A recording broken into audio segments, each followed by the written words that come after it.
No, you need to check, is that cooked in the middle? Is there any pink in it? Yeah, it's pretty white. Yeah. Helping around the house, Penny Etherington does what she can for her parents. Could you just come and help me for a minute? Yeah. The 12-year-old from Belper in Derbyshire acts as their carer, as they're both registered blind. I care for my mum and my dad. I help them with like reading, and sometimes I help out in the kitchen. I read things like letters and the post, and like when we go out I help them with pavements and steps. It's estimated there are around 800,000 young carers in England aged 11 to 16. That could be as many as 1 in 5 secondary school children. In their GCSEs, young carers typically achieve 1 grade less than predicted, raising concerns that their caring responsibilities are impacting on their education.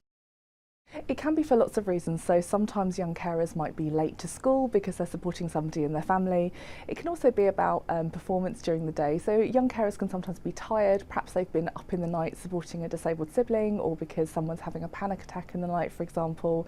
And all of those things can affect young carers' ability to get on well at school.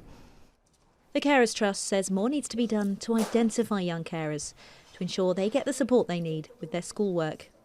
That includes pupils like Jessica and Jaden Lee. Their school recently won an award for the support it gives to them and other young carers.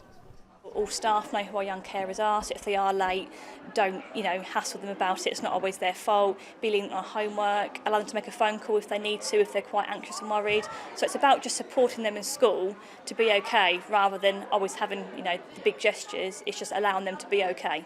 They offer me different groups that I can go to, which are about young carers and how to get over this stuff I help with my mum. It means that I know I'm not alone and I can talk to people about it if I'm struggling.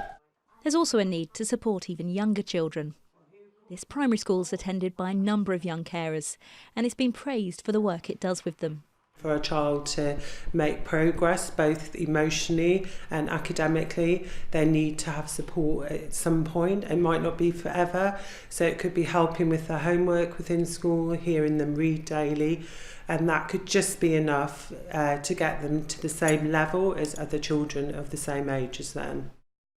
The Department for Education told us we changed the law to improve how young carers and their families are identified and supported, adding that over the next year they're providing local government with an additional £1 billion on top of the £410 million social care grant.